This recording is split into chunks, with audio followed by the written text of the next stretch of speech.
My first question is obvious, just how are you doing? How's your family doing? I mean, we're doing all right, hanging in there. It's been a long, painful 2.5 years.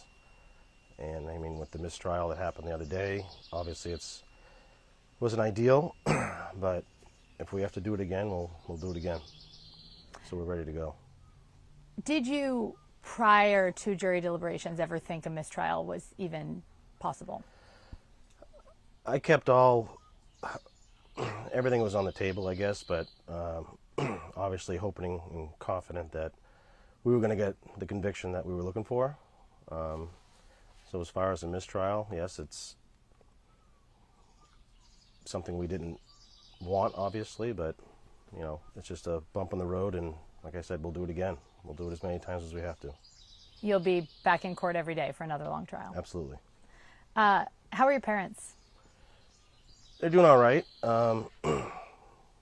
That's more of my concern, is that they have to go through this again. I mean, I'll do it 10 more times if I have to, but I hate the fact that they have to go through this all again. We don't know where it's going to happen, when it's going to happen. But I mean, overall, they're doing okay. Mm-hmm. And they have John's kids now too, or your sister's kids. Yeah. So yeah, they're living in my brother's house in Canton. You know, raising my niece and nephew, who are 16 and 13. You know, I wanted them to come down here and live with us, but you know, my niece didn't want to leave Canton, didn't want to leave her friends, didn't want to leave her house, and kind of hard to force a kid who's been through as much as they've been through to kind of shake up their world, you know, for, I guess, a third time. Yeah, I mean, can you just talk about Kaylee and Patrick? I mean, they, you know, because we didn't put them on camera or anything, of course, during the trial, I had a lot of people ask me, like, what were they like? And they seemed like, for a reason, very, very strong kids. They're great kids. They're strong kids. They're resilient kids. They have every excuse in the world not to be good kids. You know, my niece Kaylee, super strong. When asked if she wanted to testify, we told them they didn't have to, and she said absolutely she wants to. You know, she wanted her voice heard, her story heard. Wanted people to listen to her.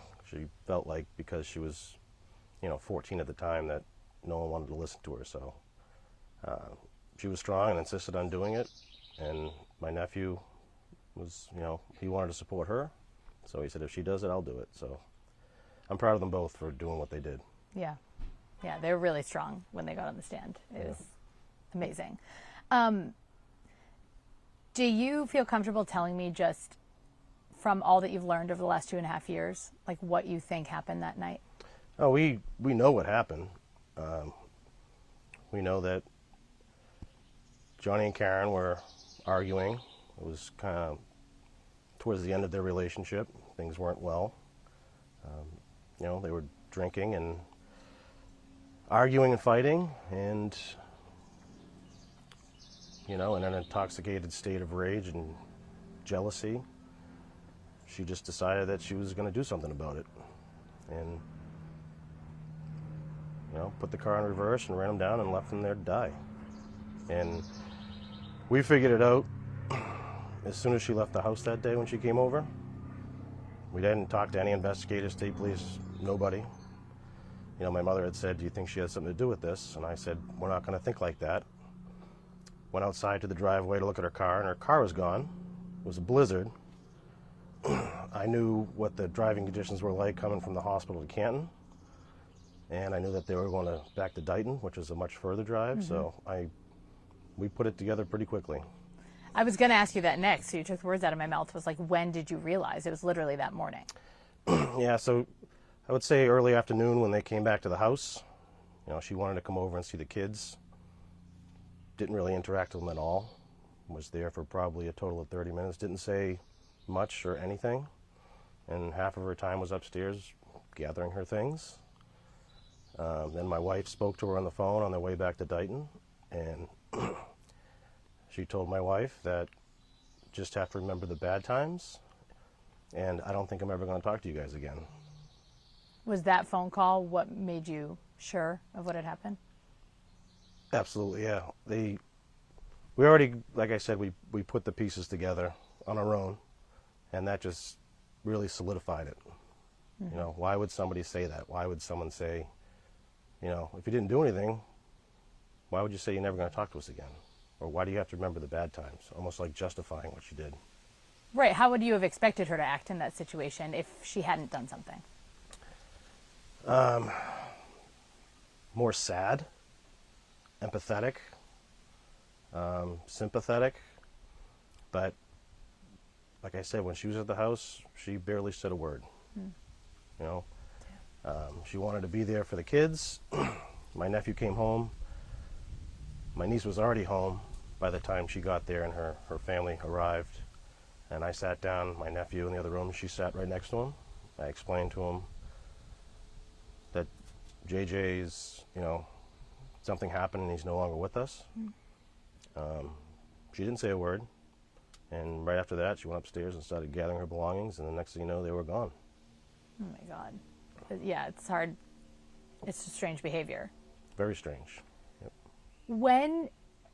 When did the whole narrative of her version of events become known to you? Well, if you remember her first arraignment in Stoughton District Court, Yeah.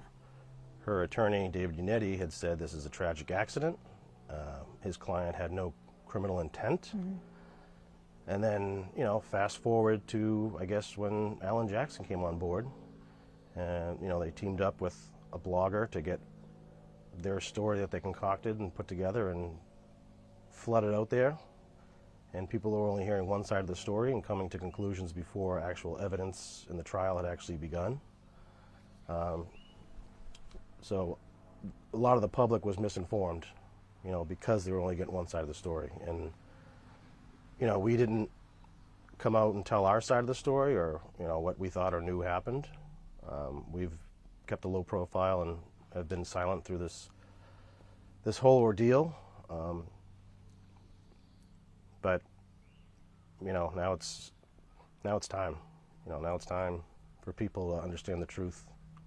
And, you know, the jurors, we thank them. They did a great job. They put in a lot of hours, paid a lot of attention, worked hard. Unfortunately, they weren't able to come to, you know, a consensus as far as a verdict goes. But, you know, we have another chance at it, and, you know, hopefully the jury that we get for the second time around will, you know, we'll see things more clearly. So, just so I'm clear, you think this all started when Alan Jackson showed up, and Karen, throughout the course of this trial, you think she knows what she did? She knows exactly what she did, and she's trying to buy and lie her way out of this, you know, refusing to take accountability for her actions. Not only that, but pointing the finger and blaming innocent people. Yeah, talk to me about that. I mean, because the thing is, it's the story on the defense's side is not just, oh, she didn't do it. It's she didn't do it, and all these other people did. Yeah, I mean, she's pointing the finger at everybody. Everyone's lying except for her, according to her. I think we had 67 witnesses testify. 68. 68, I'm sorry, That's testify. all right. And according to them, they're all lying and they're not credible, and, you know, which, I mean, there's first responders that were just doing their job that day. Jen McCabe, Kerry Roberts, all they did was pick up the phone and help because she was asking for help. And according to them, the only one telling the truth is her. Right. So, I don't even know what to call them. We have a variety of names. The pink people. They turned on all those people first. Jen McCabe, Matt McCabe. But then, how have they treated you guys over the course of the last year and a half? Well, if you just go back to any video of us walking into court during pretrial hearings, yelling, screaming, calling us names, to this day, I don't know what I did wrong. I get messages all the time, whether through Facebook or other ways of communication, telling me that I'm a moron, I'm stupid, and he doped my eyes and all this stuff. But I ignore those. I don't really care what people say to me, because this isn't about me. This is about my brother. And I like to think I know a little bit more of what's going on in the case than people that are just reading stuff on the internet. And there's been things said about me, accusations about me, all types of things that just aren't true. But again, I just brush it off because this isn't about me. So if these people buy into this big conspiracy, right, that Brian Albert's a murderer or whoever, okay, if they buy into that, why are they turning on you guys? Has that ever made sense to you? Because we don't believe in a crazy conspiracy theory that holds no merit, no evidence. I mean, we know these people. I mean, Jen McCabe has been a family friend of ours. She was friends with my sister. We've known her for over 10 years. She was very helpful with, picking Kaylee up to and fro when he took over raising the kids. Kerry Roberts we've known for a very, very long time, right? And at the time, she didn't really know Jen McCabe or any of the McCabes or Alberts. And her testimony corroborated everything that Jen said, and the defense, I think, was scared of her and didn't even want to ask her any questions. They just wanted her off the stand. And I guess the negative or hate that's directed towards me, mostly me and my mother, is because we support these people who are being falsely accused of something they didn't do, right? And their lives have been turned upside down and partially ruined. Colin Albert, who was a 17-year-old kid at the time, his life has been turned upside down and ruined. I've gotten to know the Alberts through all this, and they're all good people. So just because we don't believe in a crazy conspiracy theory and we believe that Karen Reed is guilty of killing my brother, they take it on us. Doesn't it feel sometimes like your brother's forgotten in all of this? Absolutely. All the time. It's turned into the Karen Reed show. She walks through a crowd that cheers her on. She goes out in public, takes pictures, signs autographs. She's just living her life like nothing's ever happened. And meanwhile, my brother's been gone for almost 2.5 years. And I just want people to go back to who the victim is in this. It's not her. It's my brother. What do you want people to know about John? You call him Johnny. Kids call him JJ. Yeah. I mean, my older brother. So, generous, loyal, sometimes a pain in the ass to me. I'm sorry, pain in the butt to me. You can say pain in the ass. Just because he was my older brother, but he just was there if you needed him, took care of the people that he loved,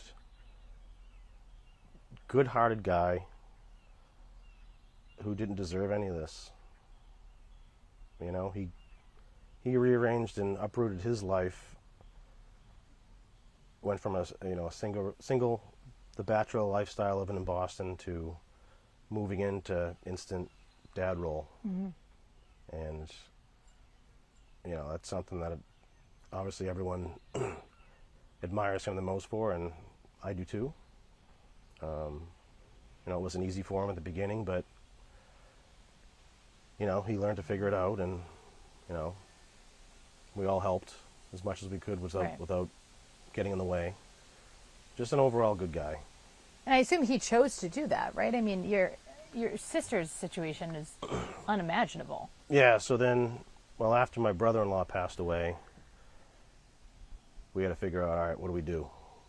And at the time, my wife and I were like, all right, we'll take them in. At the time, we had a 3-year-old and an 8-month-old. So we were trying to figure out how are we gonna do this. Our house was small.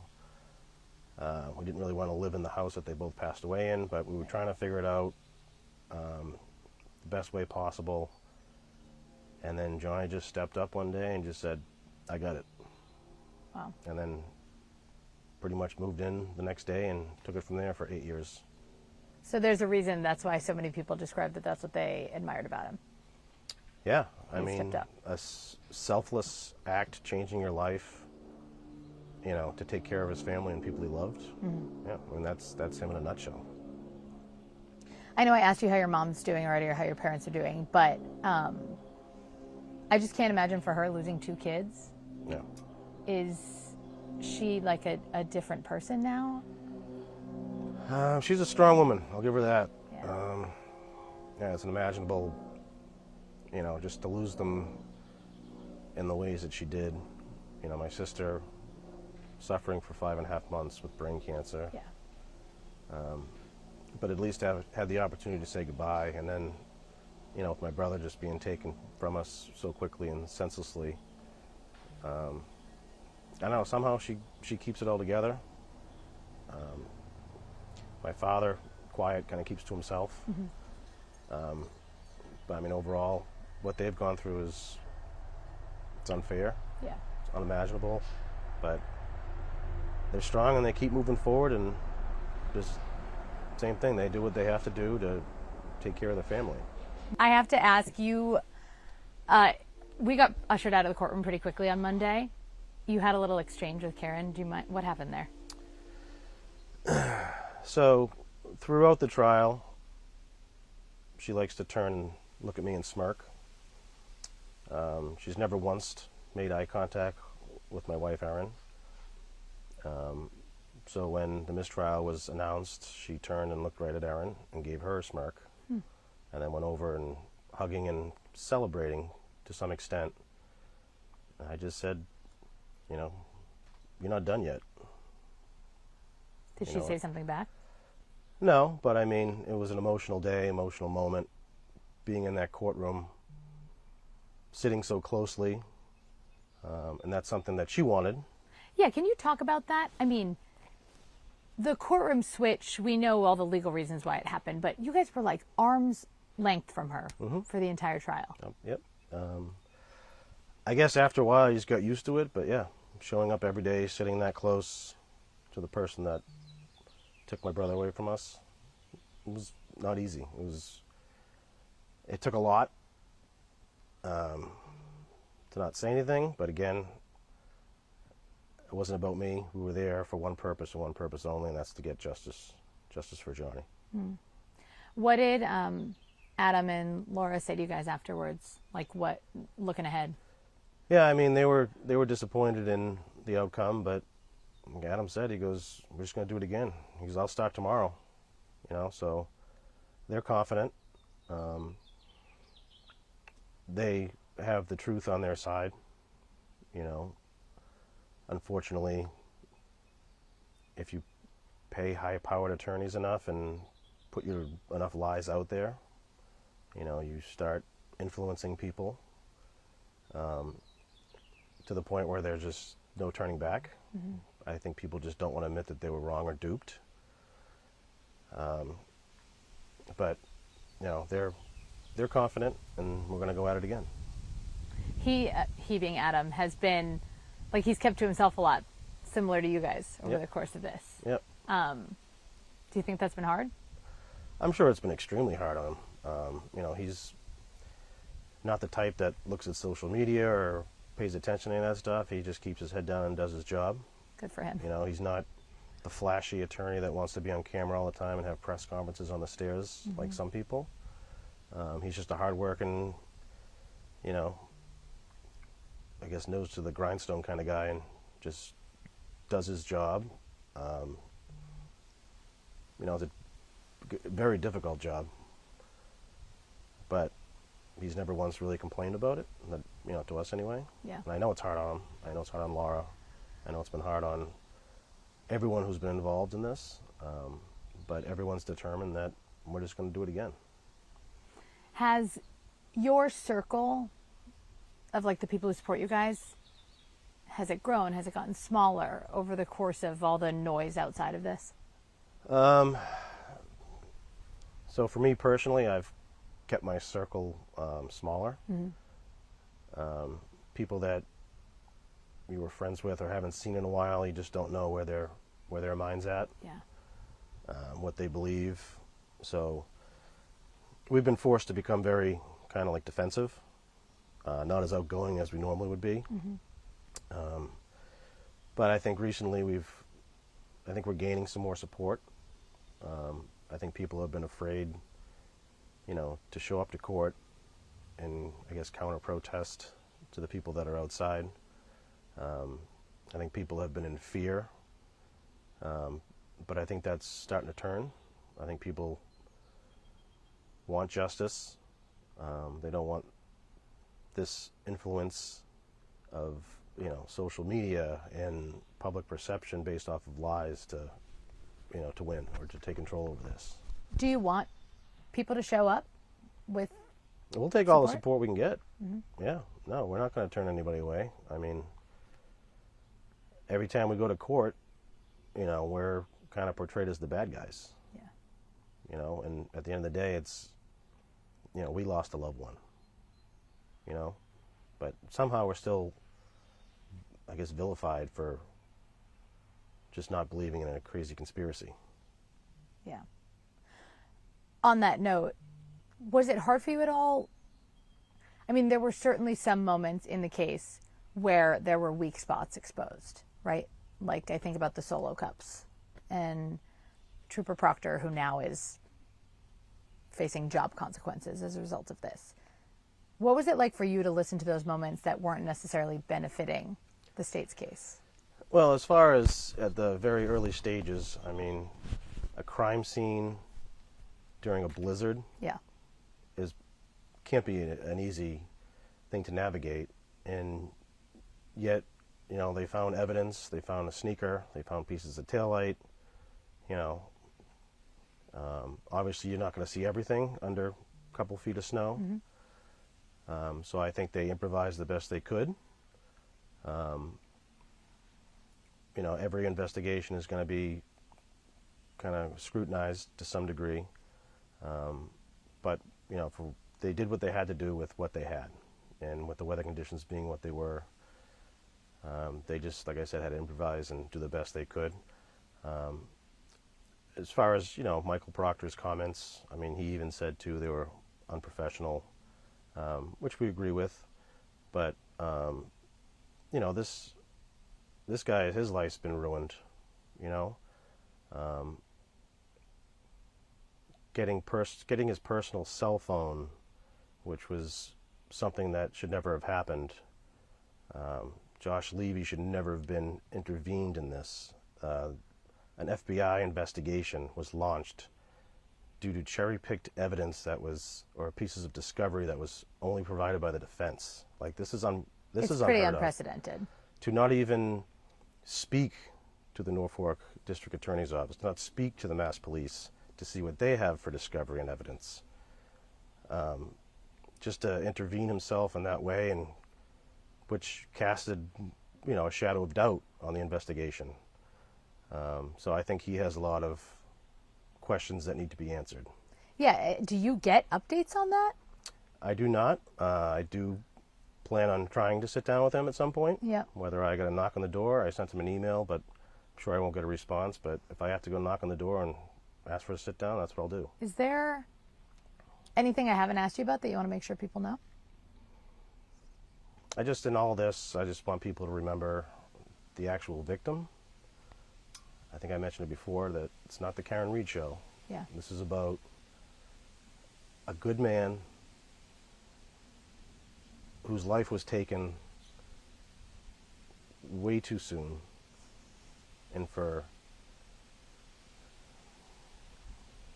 selfish reasons, and has created a void in our life that was already an enormous void, but just made it even that much bigger. And I just want people to remember him and want him to get the justice he deserves and that we deserve. And that's Karen Reed going to prison. Thank you. Thank you.